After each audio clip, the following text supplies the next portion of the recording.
الشيطان الرجيم بسم الله الرحمن الرحيم الصلاة والسلام عليك يا رسول الله وعلى آلك وأصحابك يا حبيب الله الصلاة والسلام عليك يا نبي الله وعلى آلك وأصحابك يا نور الله.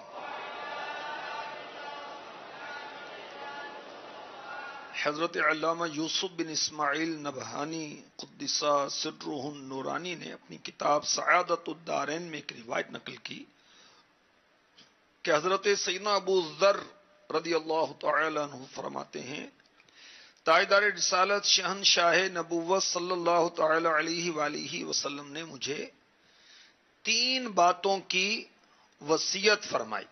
نمبر 1، میں سفر و حضر میں، حضر یعنی گھر میں سفر و حضر میں نماز چاشت پڑھتا رہوں. نمبر 2، میں سونے سے پہلے وتر پڑھا کروں.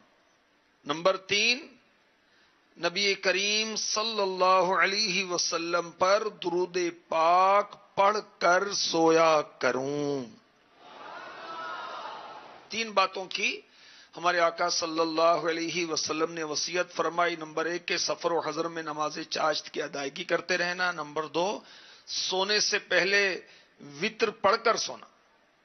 اور نمبر 3، نبی پاک کی ذات بابرکات پر درود شریف پڑھ کر سونا. صلو علی الحبیب صلی اللہ تعالی علی محمد وعلی آلہ وصحبہ وبارک وسلم. جنت میں لے کے جائے گی یہ بھائیو نماز. کے آج کے سلسلے میں ہم پارہ 10 سورہ توبہ کی آیت نمبر 18 اس سے حاصل ہونے والے مدنی پھول، بالخصوص آج مسجد سے محبت، مسجد کو آباد کرنا، مسجد کو تعمیر کرنا اور نماز کے تعلق سے حدیث پاک، نماز کی بشارت، اور انشاءاللہ اس کے علاوہ بھی سنیں گے. بعض نماز بھی پڑھتے ہیں، گناہ بھی کرتے ہیں. یہ کس وجہ سے ہوتا ہے؟ حالانکہ نماز تو بے حیائی اور برے کاموں سے بچاتی ہے. انشاءاللہ عز و جل یہ بھی آج کے سلسلے میں عرض کیا جائے گا. پارہ 10 سورہ توبہ کی آیت نمبر 18 میں ارشاد ہوتا ہے انما يعمر مساجد اللہ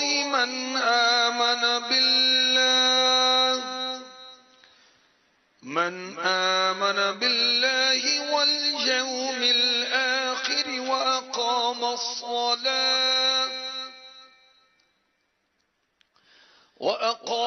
الصلاة وآتى الزكاة ولم يخش إلا الله فعسى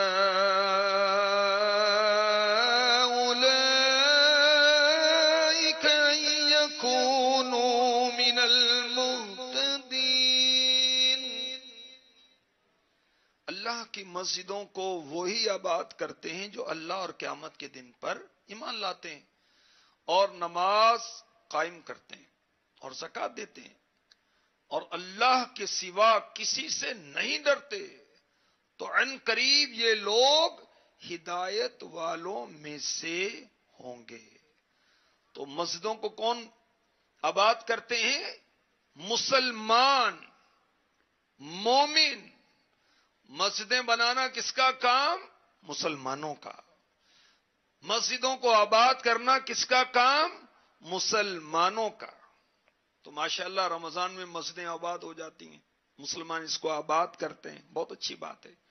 تراویح ہوتی ہے اور ختم تراویح پر الحمدللہ چراغاں ہوتا ہے، بہت اچھی بات ہے.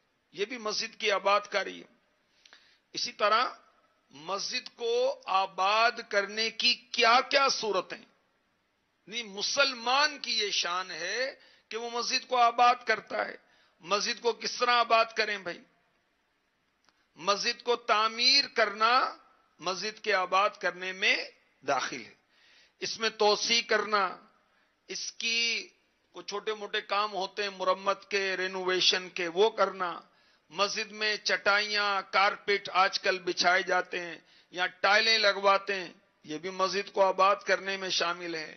اس میں آئل پینٹ کرنا، ڈسٹیمپر کرنا، روشنی کرنا، مسجد میں زینت کرنا، مسجد میں نماز پڑھنا، مسجد میں تلاوت کرنا، مسجد میں دینی مدرسہ قائم کرنا، مسجد میں اکثر آنا، مسجد میں اذان دینا، مسجد میں تکبیر کہنا اور امامت کرنا بھی مسجد کو آباد کرنے والے کاموں میں شامل ہے۔ ہمارے آقا علیہ الصلوۃ والسلام نے مسجدیں تعمیر کرنے کا بھی فرمایا اور محفوظ کرنے کا بھی فرمایا کہ ان کو محفوظ بناؤ۔ الحمدللہ دعوت اسلامی مسجدیں بنا بھی رہی ہے اور آباد بھی کر رہی ہے، اور مسجد بھرو تحریک بھی چلا رہی ہے۔ ہزاروں مساجد دعوت اسلامی ملک و بیرون ملک میں بنا چکی، پاکستان اور بیرون پاکستان میں، اور اس وقت 500 سے زائد مساجد دعوت اسلامی کی مجلس خدام المساجد کے تحت زیر تعمیر ہیں۔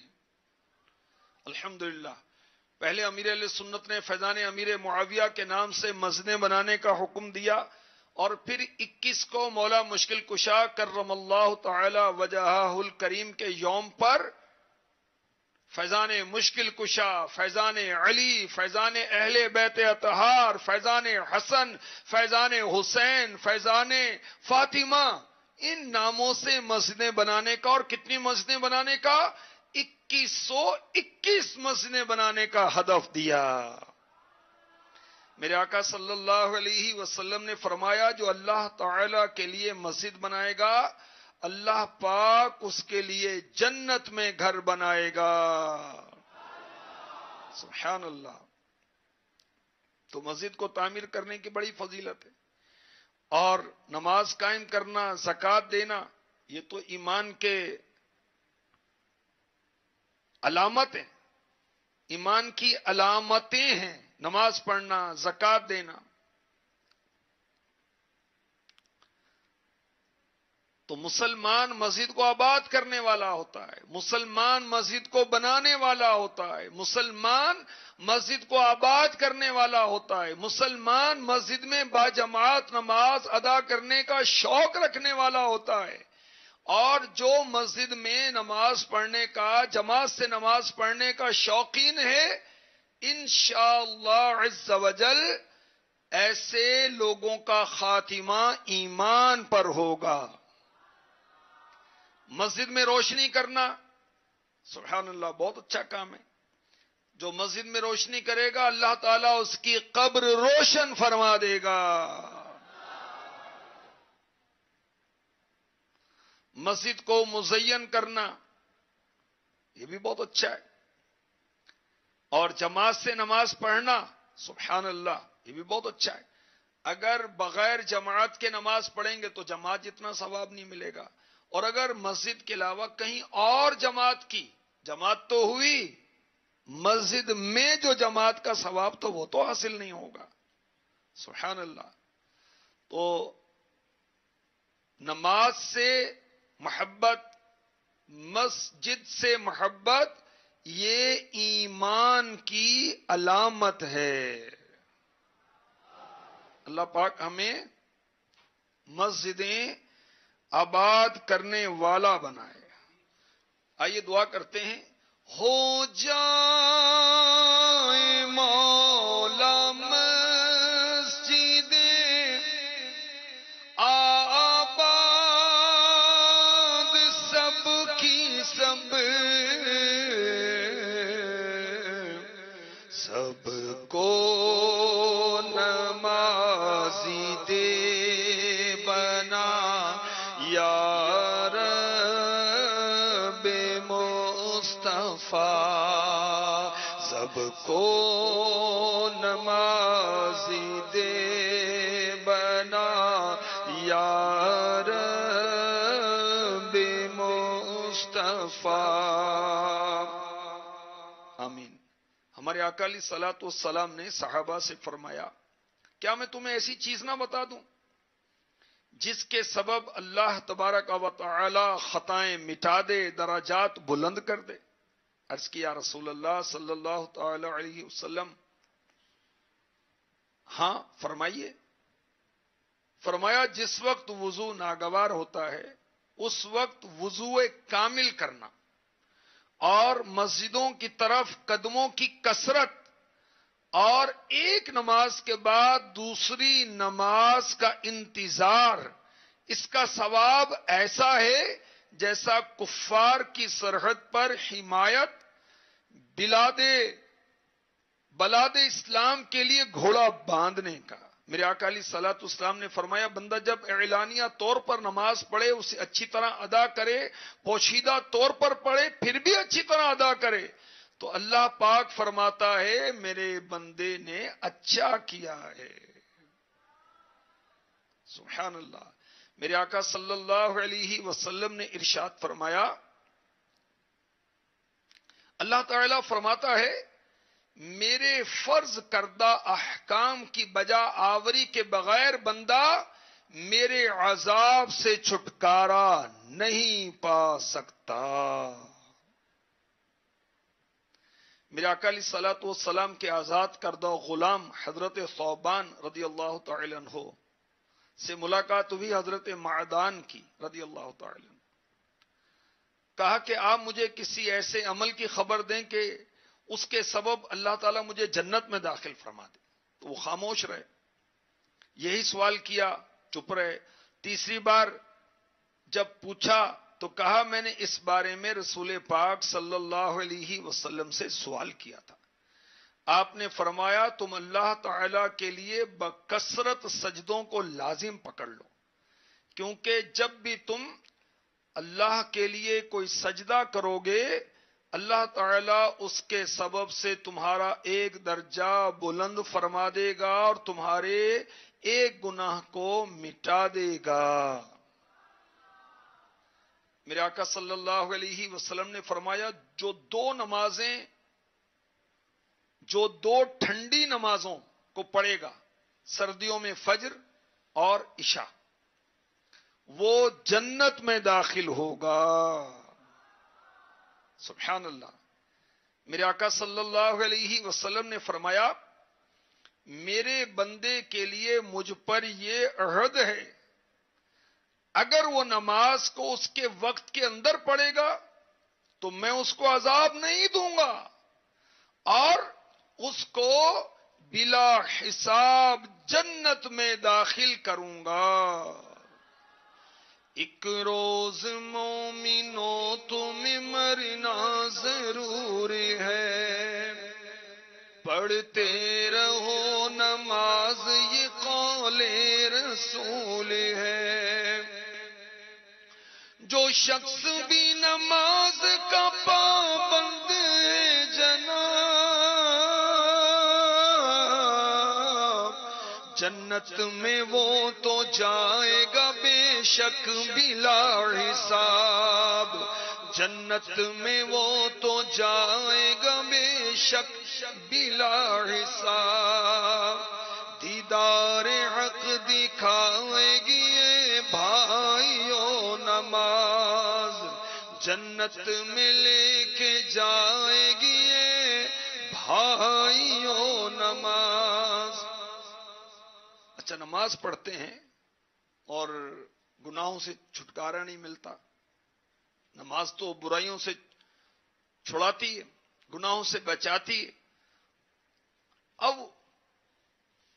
نماز بھی پڑھتے ہیں گناہ بھی کرتے ہیں،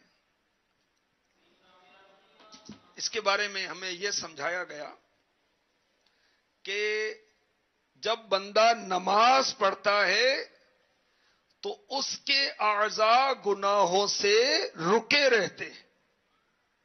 روزہ رکھتا ہے مگر گناہوں سے بچنا اب بھی مشکل ہوتا ہے، حج کرتا ہے پھر بھی جھوٹ غیبت چغلی نمازوں میں غفلت بھی ہو رہی ہوتی ہے، مگر جب بندہ نماز پڑھتا ہے اس کے سارے اعضاء کنٹرول میں ہوتے ہیں۔ اور یہ بھی بتایا گیا کہ برائی سے روکنا نماز کی تاثیر ہے، اگر پانی پی کر کسی کی پیاس نہیں بجھتی تو پانی کا قصور نہیں ہے، پینے والے کو کوئی مرض ہے، کوئی مسئلہ ہے اس کو. اور یہ بھی کہا گیا کہ جو نماز بے حیائی اور گناہوں سے روکتی ہے، یہ وہ نماز ہے جو مقبول ہو جائے، جو ظاہری اور باطنی شرائط کے ساتھ پڑھی جائے. نماز کی باطنی شرائط جو ہیں، احیاء العلوم جو مکتبۃ المدینہ کی شائع ہوئی، اس کی پہلی جلد میں تفصیل کے ساتھ ان کو پڑھیں گے اور اس کے مطابق نماز پڑھیں گے، پھر تو مزہ آ جائے گا. اللہ پاک ہمیں پکا نمازی بنا دے، آمین بجاہ النبی الامین. آئیے دعا کرتے ہیں.